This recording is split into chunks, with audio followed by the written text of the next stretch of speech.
వార్షికోత్సవం సందర్భంగా Meenakshi test tube baby centre Guntur నందు ఐవీఎఫ్ ట్రీట్మెంట్ పై 40% రాయితీ. సుమన్ టీవీ ప్రేక్షకులకు నమస్కారం. నేను మీ అనలిస్ట్ మందరి కృష్ణారెడ్డిని మాట్లాడుతున్నాను.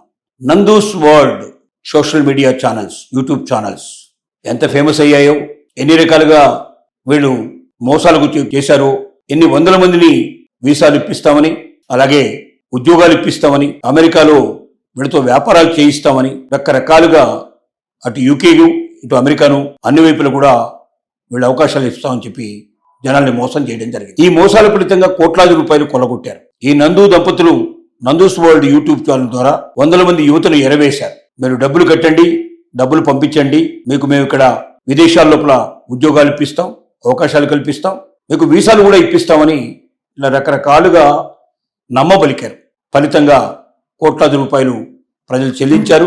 వాటిని ప్రభుత్వాలకు అనుమానం రాకుండా రకరకాల పద్ధతుల లోపల వాళ్ళ ద్వారా మరికొన్ని ఇతర మార్గాల ద్వారా ఈ డబ్బుని అనుమానం రాకుండా చిన్న చిన్న అకౌంట్లోకి మార్చేసి అక్కడి నుంచి డ్రా చేసి దుబాయ్లో 2 పెద్ద ప్రాపర్టీస్ను పర్చేజ్ చేసినట్టుగా, బెంగళూరులో మరొక 2 ప్రాపర్టీస్ను పర్చేజ్ చేసినట్టుగా, గుంటూరు విజయవాడ సమీపం లోపల కొన్ని ప్రాపర్టీస్ను పర్చేజ్ చేసినట్టుగా, వీళ్ళ సొంత ఊరిలో ఒక 40 ఎకరాలకు పైగా మరి వ్యవసాయ భూమిని పర్చేజ్ చేసినట్టుగా, ఇంకా తెలియని చోట్లలో ఎక్కడెక్కడో కోట్లాది రూపాయలు ఇన్వెస్ట్ చేసినట్టుగా తెలుస్తోంది. ఎంత తెలివిగా చేశారంటే, పెద్ద మొత్తంలో అమౌంట్ ఎక్కడైనా కనబడితే ఎవరికైనా అనుమానం వస్తుందో అని క్యాష్ రూపంలో తీర్చేయండి, మీరు ఎవరైనా డబ్బు కట్టదలుచుకుంటే ఆ డబ్బుని చెల్లించిన తర్వాత చిన్న చిన్న అకౌంట్లోకి 1,00,000, 2 లక్షల చొప్పున అనేక అకౌంట్లను క్రియేట్ చేసి ఆ అకౌంట్లోకి డబ్బులు పంపించేసి అక్కడి నుంచి తెలివిగా యూకేలో యూఎస్లో ఉండేటువంటి రెస్టారెంట్స్, కొన్ని షాప్స్, కొన్ని ఎస్టాబ్లిష్మెంట్స్కి వాళ్ళకు వచ్చే క్యాష్ను వాళ్ళ దగ్గర నుంచి తీసుకొని వాళ్ళకి ఎన్ఆర్ఐ అమౌంట్ ఇక్కడి నుంచి బదిలీ చేసినట్టుగా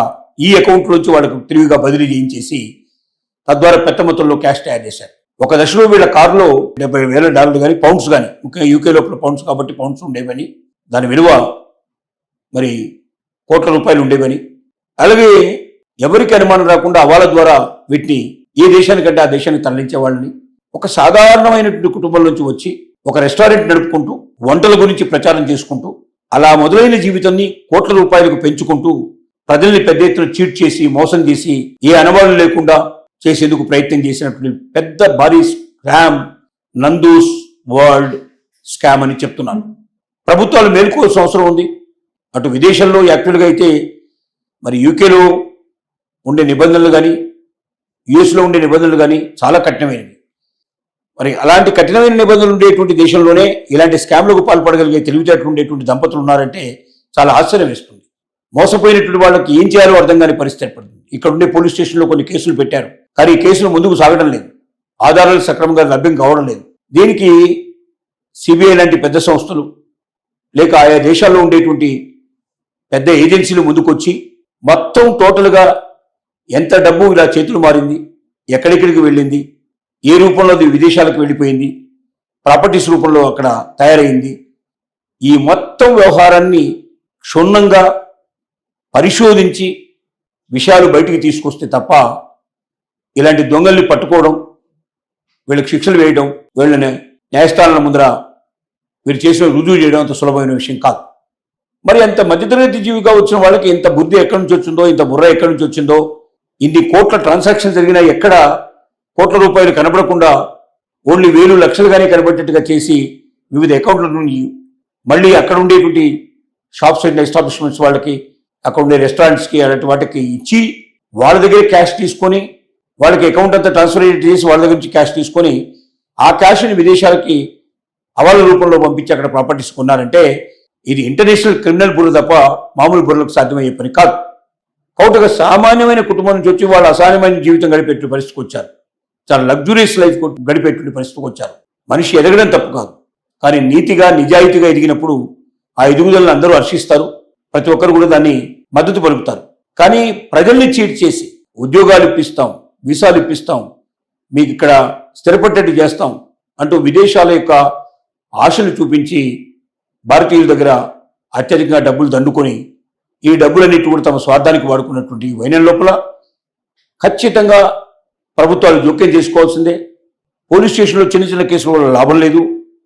ఈ మొత్తం కేసులు ఎన్ని ఉన్నాయో అన్ని కేసులను ఒక దగ్గరికి చేర్చి టోటల్ అమౌంట్ ఎంత ఉందో అనేది ఒకసారి చెక్ చేసి తద్వారా వచ్చే కుంభకోణాన్ని విదేశీ సంస్థల యొక్క సహకారంతో పరిశీలన చేసి ముందుకెళ్లాల్సింది తప్ప చిన్న చిన్న కేసుల వల్ల పోలీసుల జోక్యం వల్ల ఇది సాధ్యం కాదు. కాబట్టి అలాంటి పరిస్థితుల్లో నందూస్ వరల్డ్ అనేటువంటి ఈ యూట్యూబ్ ఛానల్స్ ఈ మోసాన్ని అరికట్టకపోతే ఇలాంటి సోషల్ మీడియా సంస్థలు ఇంకా చాలా ముందుకు వస్తాయి. ప్రజల్ని దోపిడీ చేయడమే లక్ష్యంగా పెట్టుకుంటాయి. రకరకాల స్కీములు ప్రచారం చేస్తాయి. తద్వారా మరిన్ని వేల మంది, లక్షల మంది, కోట్ల మంది ప్రజలు నష్టాల బారిన పడి తప్పిదాలకు లోనయ్యే అవకాశం ఉంటుంది. తమ సర్వస్వం పోగొట్టుకునే అవకాశం ఉంటుంది. దీనివల్ల యూట్యూబ్ ఛానల్స్కే చెడ్డ పేరు వచ్చే అవకాశం ఉంది. సోషల్ మీడియాకే చెడ్డ పేరు వచ్చే అవకాశం ఉంది. కాబట్టి ఈ వందల సంఖ్యలో ఉండేటువంటి మోసపోయిన వాళ్ళని వేల సంఖ్యలో, లక్షల సంఖ్యలకు రానివ్వకుండా ఉండాలంటే భారత ప్రభుత్వం జోక్యం చేసుకొని అత్యున్నతమైనటువంటి సంస్థలతో దీన్ని పరిశోధన చేయించి అవసరమైతే విదేశీ సంస్థల యొక్క సహకారం కూడా తీసుకొని దీన్ని మొత్తంగా ఒక పెద్ద స్కామ్ని కింద లెక్కేసి ఈ స్కామ్ను పరిష్కారం చేస్తే తప్ప అంత సులభంగా ఈ కేసు పరిష్కారం కాదు. దొంగలు దొరకరు. వాళ్ళు చేసినటువంటి తప్పుల్ని బయటపెట్టి చూపించడం కూడా కష్టం.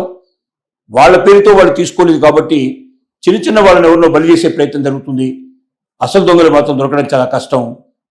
దానికోసం పెద్ద సంస్థలే దీన్ని పరిశోధన చేయాలని ప్రజలంతా కోరుకుంటున్నారు.